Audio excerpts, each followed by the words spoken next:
Um, I'm I'm actually done with Mason's formula and all of block diagrams and signal flow graphs. So at this point, I'm just doing more examples.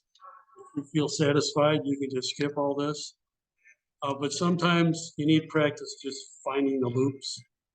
Let's see if we can find the loops here. I'll try to do it quick.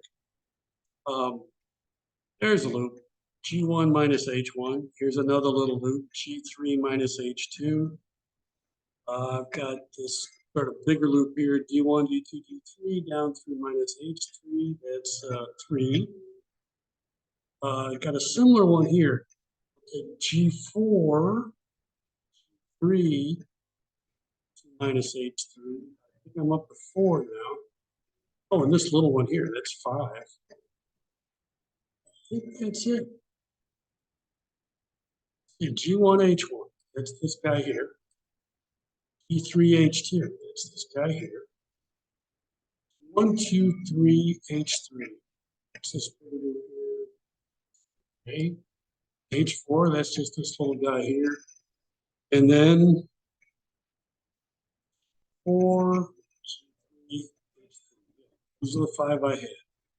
Let's see, which ones don't touch? Just this guy, that guy don't touch.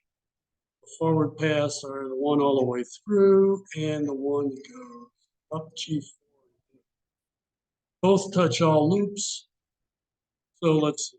The overall determinant is going to be 1 minus these 5 guys. 1, 2, 3, 4, 5. And then, what did I say didn't touch? I didn't catch them all. This loop doesn't touch this loop. And it also doesn't touch this. So I have 3 loops involved, 2 non-touching. So let's see. So I had the 1, 2, 3, 4, 5 individual loop gains. Now I have 2 pairs. I'll have a G1, H1, H4.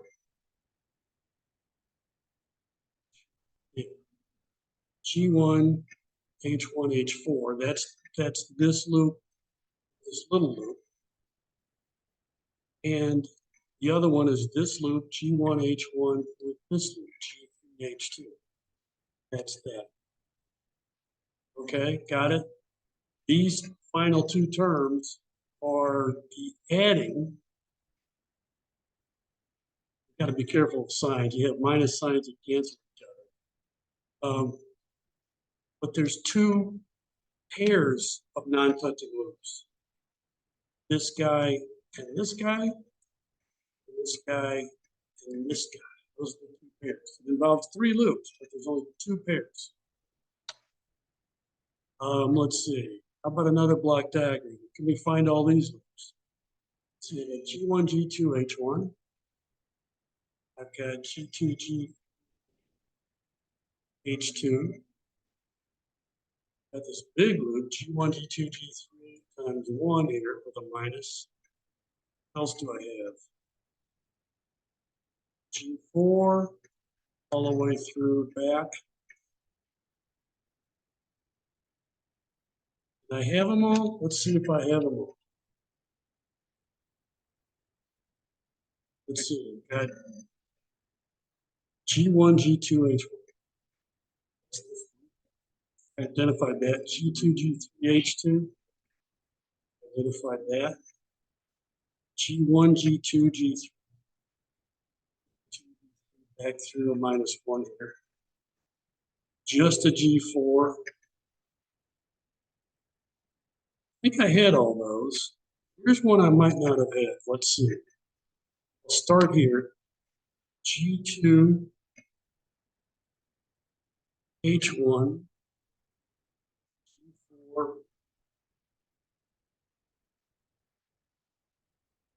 H2. And back to where I started from. That was the hard to find loop. I think it was kind of harder to find. So this is all, it's just 5 different loops. Let's see, 1, 2, 3, 4. Yeah, 5 different loops. They all touch each other. But that last one I think was kind of hard to find.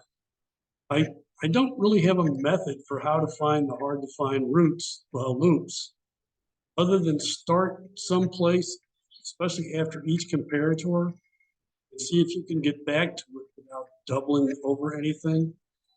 And you might need to keep notes because sometimes you'll find the same loop two different ways. How about another one? Let's see if we can find this one. Forward pass, I said, are easy. G1, G2, G3. Is this the same one? That's the same one. So the forward pass touch all loop. Forward pass are easy to, their gains are easy to find.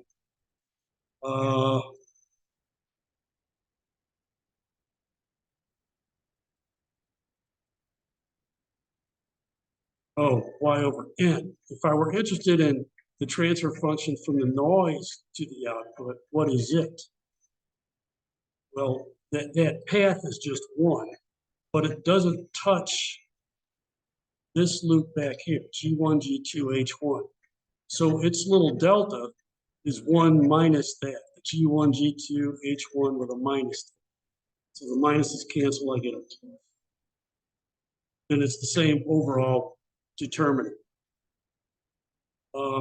If I wanted to decouple the noise from the output, what's that mean? It means I set this guy to 0, which means set the numerator to 0, or you set G1, G2, H1 to -1.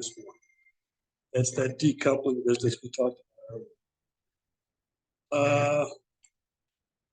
Two more examples.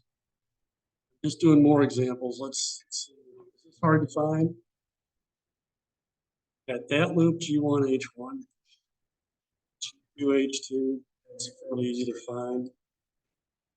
This one here, G1, 2, 2, back through H3. This looks familiar. They all start to look familiar. H3, what else we got?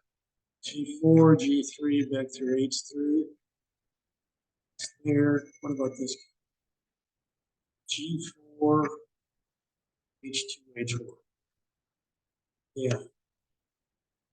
They all touch each other, so its overall determinant is just 1 minus all 5. No pairs, there's no triples. The forward path touches them all. Let's see, I've got one straight through, G1, G2, G3, and G4, G3. Touch them both, so I just add those two path gains. There's the overall transfer function. If I were interested in 1 to 2, that gain is 1, but that path does not touch this loop. So that little determinant is 1 minus G2H2 or plus G2. I want from 2 to 5, it's this numerator over that numerator. One more example, and we're done. Let's see. Here's loop, UH1.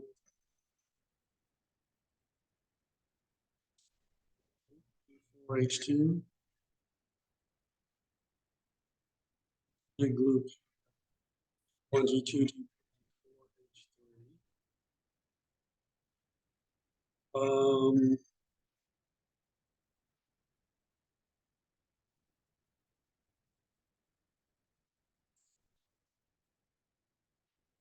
G4.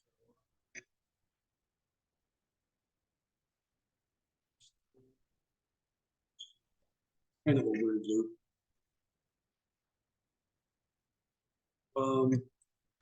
Counting 1, 2, 3, 4 loops. 2 of them didn't touch each other. This guy and this guy. So we have to add that total loop. G2, G4. That's the big determinant. Forward path, there's 2 forward paths, one straight down, one that goes up to G5. They both touch all paths, so those minor determinants are 1s. So the numerator is, I just add the 2 path gains. by this delta.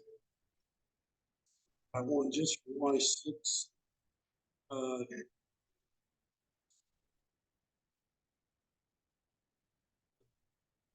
That should be y7. Oh no, there y7 is an input. Y7 to the output. Y6 over y7. What is that? It's the same overall determinant. That forward path, its gain is 1, but its minor determinant is not just 1 because it doesn't touch this. So we have to subtract off that negative, so it now becomes. That's it. That's all the examples. Mason's rule is kind of tedious. If you don't have to do it, you might not want to learn about it. But in some cases, it is easier than the other way to do block diagrams.